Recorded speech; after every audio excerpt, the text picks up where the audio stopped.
The Odyssey, Book 3. Telemachus visits Nestor at Pylos. As the sun was rising from the fair sea into the firmament of heaven to shed light on mortals and immortals, they reached Pylos, the city of Neleus. Now the people of Pylos were gathered on the seashore to offer sacrifice of black bulls to Poseidon, lord of the earthquake. There were 9 guilds with 500 men, and there were 9 bulls to each guild, and they were eating the inward meats and burning the thigh bones on the embers in the name of Poseidon. Telemachus and his crew arrived, furled their sails, brought their ship to anchor, and went ashore. Athena led the way, and Telemachus followed her. Presently she said, Telemachus, you must not be in the least shy or nervous. You have taken this voyage to try and find out where your father is buried and how he can by his end. So go straight up to Nestor, that we may see what he has got to tell us. Beg of him to speak the truth, and he will tell you no lies, for he is an excellent person. But how, Mentor? Replied Telemachus, dare I go to Nestor, and how am I to address him? I have never yet been so used as in holding long conversations with people, and am ashamed to begin questioning one who is so much older than myself. Some things, Telemachus, answered Athena, will be suggested to you by your own instinct. Heaven will prompt you further, for I am assured that the gods have been with you from time of your birth until now. Then she went quickly on, and Telemachus followed in her steps till they reached the place where the guilds of Pylian people were assembled. They found Nestor sitting with his sons, while his company round and were busy getting dinner ready, and putting pieces of meat onto the spits while other pieces were cooking. When they saw the strangers, they crowded round them, took them by the hand, and bade them take their places. Nestor's son Pisistratus at once offered his hand to each of them, and seated them on some soft sheepskins that were lying on the sands near his father and his brother Thrasymedes.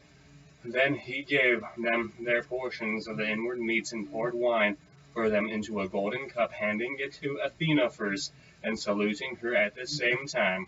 Offer a prayer, sir, said he to King Poseidon, for it is the feast that you are joining. When you have duly prayed and made your drink offering, pass the cup to your friend, that he may do so also. I doubt not that he too lifts his hands in prayer, for a man cannot live without God in the world. Still he is younger than you are, and is much of an age with myself, so I will give you the precedence. As he spoke, he handed her the cup. Athena thought it very right and proper of him to have given it to herself first. She accordingly began praying heartily to Poseidon. O thou, she cried, that encirclest the earth, vouchsafe to grant the prayers of thy servants that call upon thee. More especially, we pray thee, send down the grace of Nestor, and on his sons thereafter also make the rest of the Pylian people some handsome return for the goodly hecatomb they are offering you. Lastly, grant to Telemachus and myself a happy issue in respect to the matter that has brought us in our ship to Pylos. When she had thus made an end of praying, she handed the cup to Telemachus, and prayed likewise. By and by, when the outer meats were roasted and had been taken off the spits, the carvers gave every man his portion, and they all made an excellent dinner. As soon as they had enough to eat and drink, Nestor, knight of Grenee, began to speak. Now, said he, that our guests have done their dinner, it will be best to ask them who they are. Who then, sir strangers, are you, and from what port have you sailed? Are you traders, or do you sail the seas as rovers, with your hand against every man, and every man's hand against you? Telemachus answered boldly, for Athena had given him courage to ask about his father, and get himself a good name. Nestor, said he, son of Neleus, honor to the Achaean name. You ask whence we come, and I will tell you. We come from Ithaca, under Neritum, and the matter about which I would speak is of private, not public import. I seek news of unhappy father Odysseus, who is said to have sacked the town of Troy in company with yourself. We know that fate befell each other on the heroes who fought at Troy, but as regards Odysseus, heaven has hidden from the knowledge even that he is dead at all, for no one can certify us in what place he perished, nor say whether he fell in battle on the mainland, or was lost at the sea amid the waves of Amphitrite. Therefore I am suppliant at your knees, if haply you may be pleased to tell me of his melancholy end, whether you saw it with your own eyes, or heard it from some other traveller, for he was a man born to trouble. Do not soften things out of any pity for me, but tell me in all plainness exactly what you saw.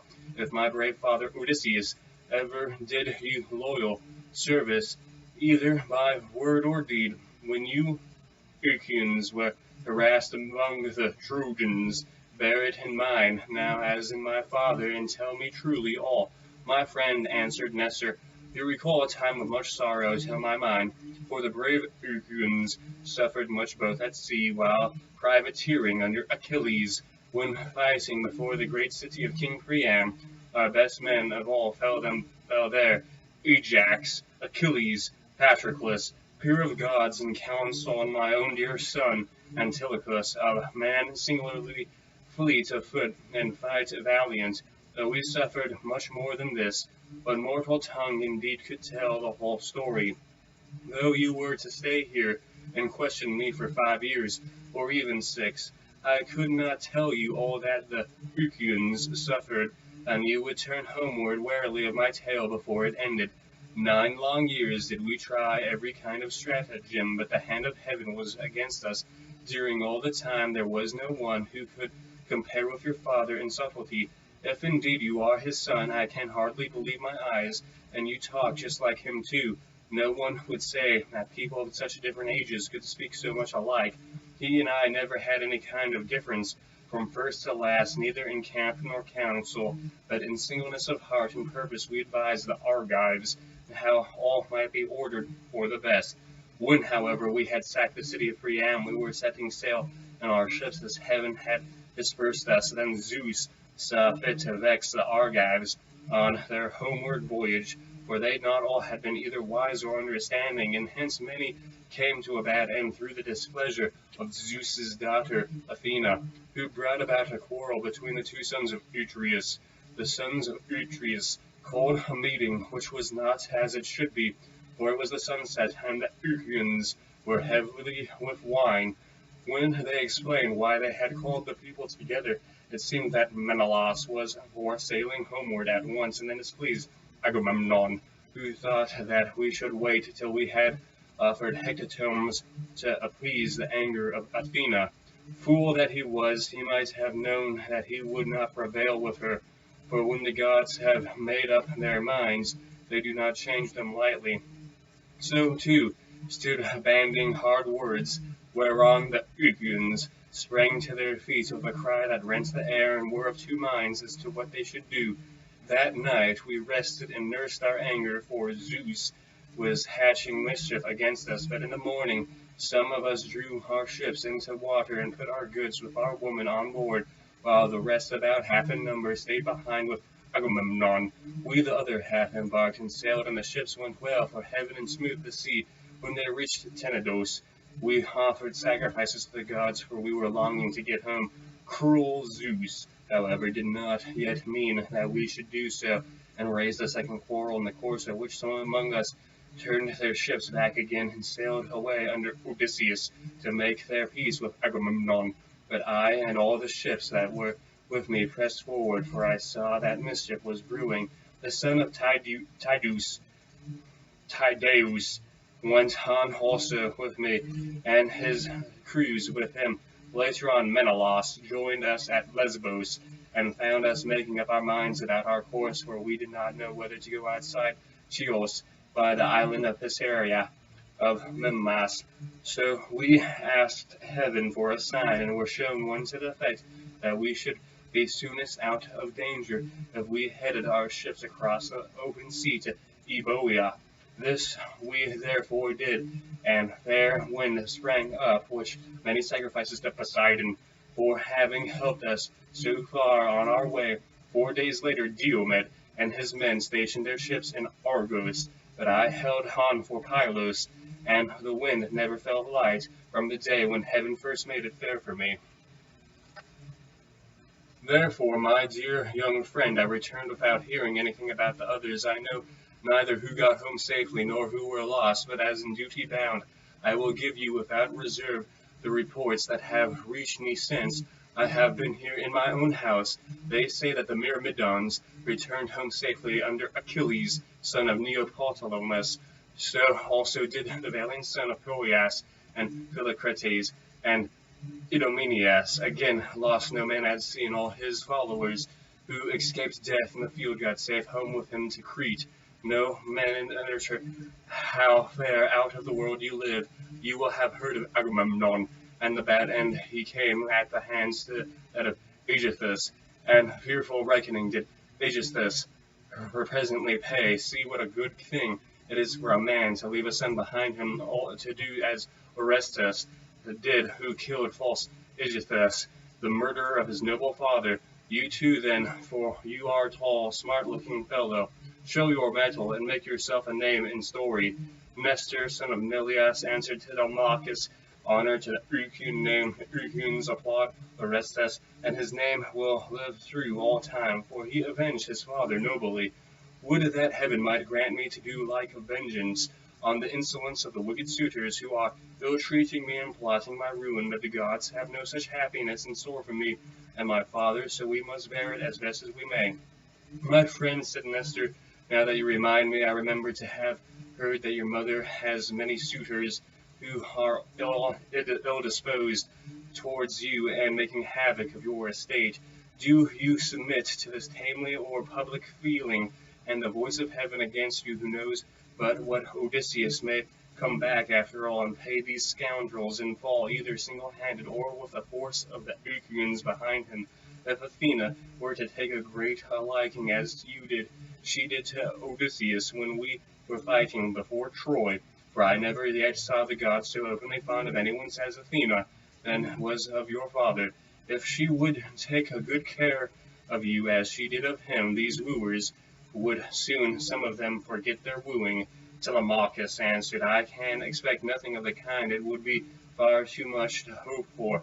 I dare not let myself think of it, even though the gods themselves willed it so much good fortune could befall me. On this Athena said, Telemachus, what are you talking about? Heaven has a long arm if it minded to save a man, and if it were me, I should not care how much I suffered before getting home, provided I could be safe when I was once there. I would rather this than any get home quickly and be killed in my own house, as Agamemnon was by the treachery of Aegisthus and his wife.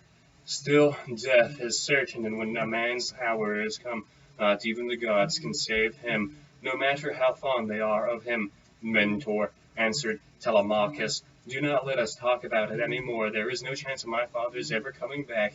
The gods have long since counseled his destruction. There is something else, however, about which I should like to ask Nestor, for he knows much more than anyone else does. They say he has reigned for 3 generations, so that it like talking to an immortal. Tell me, therefore, Nestor, and tell us true, how did Agamemnon come to die in that way? What was Menelaus doing, and how came false Aegisthus to kill so far better a man than himself? Was Menelaus away from the Aegean Argos, voyaging elsewhither among mankind, that Aegisthus took heart and killed Agamemnon? I will tell you truly, answered Nestor, and indeed you have yourself divined how it all happened.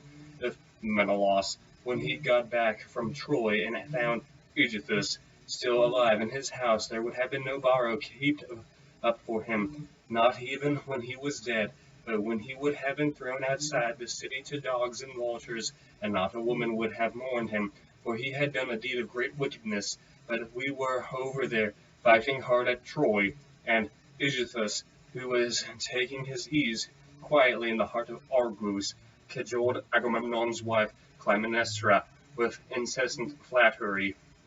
At first she would have nothing to do with his wicked scheme, for She was of good natural disposition.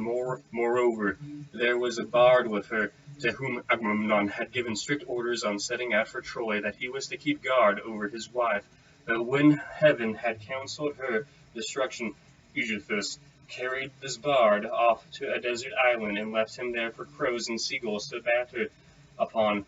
After which she went willingly enough to the house of Aegisthus, and then he offered many burnt sacrifices to the gods and decorated many temples with tapestries and gilding, for he had succeeded far beyond his expectations. Meanwhile, Menelaus and I were on our way home from Troy, on good terms with one another, when we got to Sunium, which is the point of Athens. Apollo, with his painless shafts, killed Pharontis, the steersman of Menelaus's ship, and never man knew better how to handle a vessel in rough weather, so that he died then there with helm in his hand, and Menelaus, though very anxious to press forward, had to wait in order to bury his comrade and give him his due funeral rites. Presently, when he too could put to sea again, had sailed on as far as the Malian heads, Zeus counseled evil against him and made it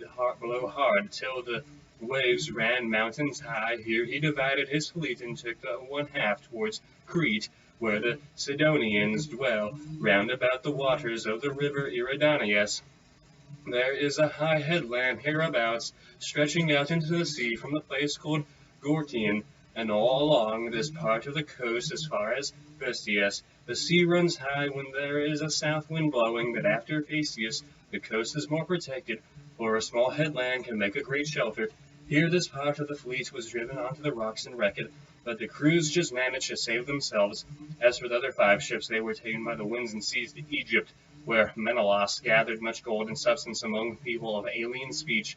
Meanwhile, Aegisthus, here at home, plotted his evil deed. For 7 years after he had killed Agamemnon, he ruled in Messenia, and the people were obedient under him. But in the 8th year, Orestes came back from Athens to be his bane, and killed the murderer of his father.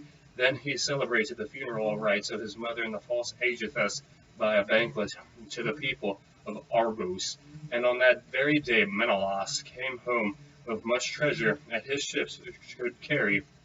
Take my advice, then, and do not go traveling about for long so far from home, nor leave your property with such dangerous people in your house. They will eat up everything you have among them, and you will have been on a fool's errand. Still, I should advise you by all means to go and visit Menelaus, who has lately come off a voyage among such distant peoples as no man could ever hope to get back from. When the winds had once carried him so far out of the reckoning, even birds cannot fly the distance in a 12th month.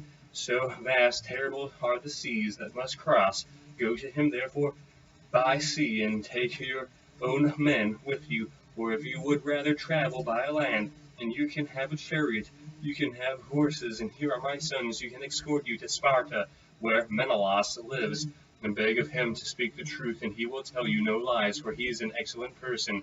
As he spoke, the sun set, and it came on dark, whereon Athena said, Sir, all that you have said is well. Now, however, order the tongues of the victims to be cut, and mixed wine, that we may make drink offerings to Poseidon and the other immortals, and then go to bed, for it's bedtime. People should go away early, and not keep late hours as a religious festival. Thus spoke the daughter of Zeus, and they, obeying her, sang. Men servants poured water over the hands of the guests, while pages filled the mixing bowls with wine and water, and handed it round after giving every man his drink offering. Then they threw the tongues of the victims into the fire, and stood up to make the drink offerings.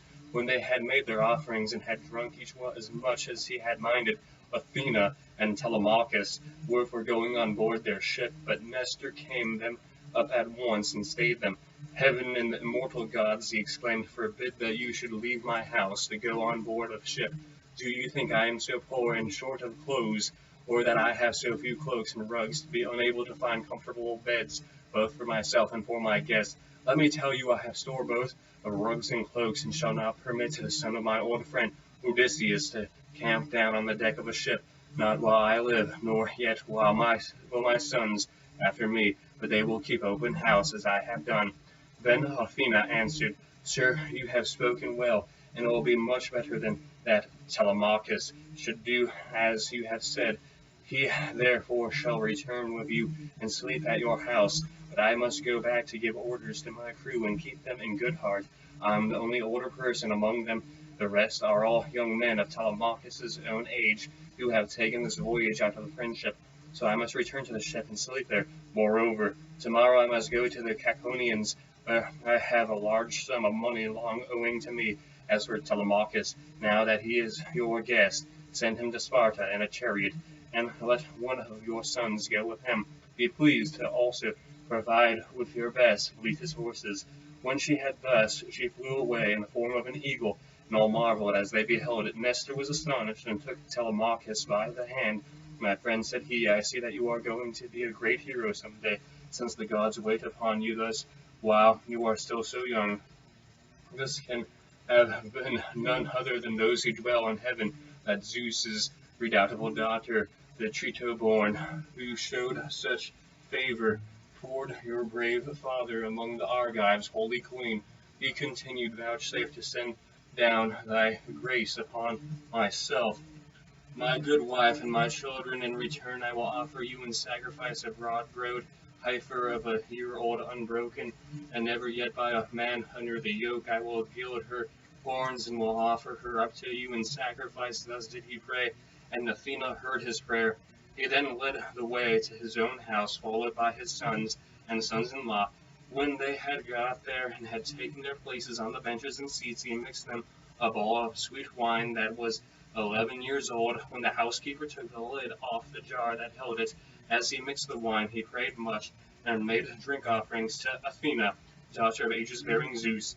Then, when they had made their drink offerings, and had drunk each as much as he had minded, the others went home to bed, each in his own abode. And when Nestor put Telemachus to sleep in the room that was over the gateway, along with Pisistratus, who was the only unmarried son, and left him, as for himself, he slept in an inner room of the house, with the queen, his wife, by his side. Now when the child of morning, rosy-fingered Dawn, appeared, Nestor left his couch and took his seat on the benches of white and polished marble that stood in front of his house. Here aforetime sat Neleus, peer of gods in council, but he was now dead and had gone to the house of Hades. So Nestor sat in his seat, scepter in hand, as guardian the public weal. His sons, as they left their rooms, gathered round him, Hecapirion, Stratius, Perseus, Arturus, and Thermicides, the sixth son of Pisistratus. When Telemachus joined them, they made him sit with him. Nestor then addressed them. My sons, said he, make haste to do as I shall bid you. I wish, first and foremost, to propitiate the great goddess Athena, who manifested herself visibly to me during yesterday's festivals. Go then, one or the other of you, to the plain, tell the stockman to look me out a heifer, and come on here with it at once. Another must go to Telemachus's ship, and invite all the crew, leaving 2 men only in charge of the vessel. Someone else will run and fetch Lacrocrus, the goldsmith, to gild the horns of the heifer. The rest to stay, all of you, where you are. Tell the maids in the house to prepare an excellent dinner, and fetch seats, logs of wood for a burnt offering. Tell them also to bring me some clear spring water. On this they hurried off on the several errands. The heifer was brought in from the plain, and Telemachus's crew came from the ship. The goldsmiths brought the anvil, hammer, and tongs, with which he worked his gold, and Athena herself came to accept the sacrifice. Nestor gave out the gold, and the smith gilded the horns of the heifer, that the goddess might have pleasure in their beauty. Then Stratius and Hecapirion brought her up by the horns. Arturus fetched water from the house in an ewer that had a flower painted on it, and in his other hand he held a basket of barley meal. Sturdy Thermicides stood by with a sharp axe, ready to strike the heifer, while Perseus held a bucket. Then Nestor began with washing his hands and sprinkling the barley meal, and offered many a prayer to Athena, as he threw a lock from the heifer head upon the fire. When they had done praying and sprinkling the barley meal, Thermicides dealt his blow, and brought the heifer down with a stroke that cut through the tendons at the base of her neck, whereon the daughters-in-law of Nestor and his venerable wife Eurydice, she was the eldest daughter to Clymeneus, screamed with delight. Then they lifted the heifer's head from off the ground, and Pisistratus cut her throat. When she had done bleeding and was quite dead, they cut her up. They cut up the thigh bones all in due course, wrapped them round in 2 layers of fat, set some pieces of raw meat on the top of them. Then Nestor laid them upon the wood fire, and poured wine over them, while the young men stood near him with 5-pronged spits in their hands. When the thighs were burned, and they had tasted the inwards meats, they cut the rest of the meat up small, put the pieces on the spits, and roasted them over the fire. Meanwhile, lovely Polycase, Nestor's youngest daughter, washed Telemachus. When she had washed him and anointed him with oil, she brought him a fair mantle and shirt, and looked like a god as he came from the bath, and took his seat by the side of Nestor. When the outer meats were done, they drew them off the spits, and sat down to dinner, when they were waited upon by some worthy henchmen, who kept pouring them out their wine in cups of gold. As soon as they had enough to eat and drink, Nestor said, Sons, put Telemachus' horse to the chariot, that he may start at once. Thus he did speak, and they did even as he said, and yoked the fleet horses to the chariot. The housekeeper packed them at a provision of bread, wine, sweet meats, fit for the sons of princes. Then Telemachus got into the chariot, and Pisistratus gathered up the reins and took his seat beside him. He lashed the horses on, and they flew forward, nothing loath in the open country, leaving the high citadel of Pylos behind them. All that day did they travel, swaying the yoke upon the necks till the sun went down, and the darkness was all over the land. And they reached Varia, where Diocles lived, who was the son to Ortilochus, the grandson to Alpheus. And they passed the night, and Diocles entertained them hospitably. When the child of morning, rosy-fingered dawn, appeared, they again yoked their horses, and drove out through the gateway under the echoing gatehouse. Pisistratus lashed the horses on, and they flew forward, nothing loath. Presently they came to the cornlands of the open country. In the course of time completed their journey, so well did their steeds take them.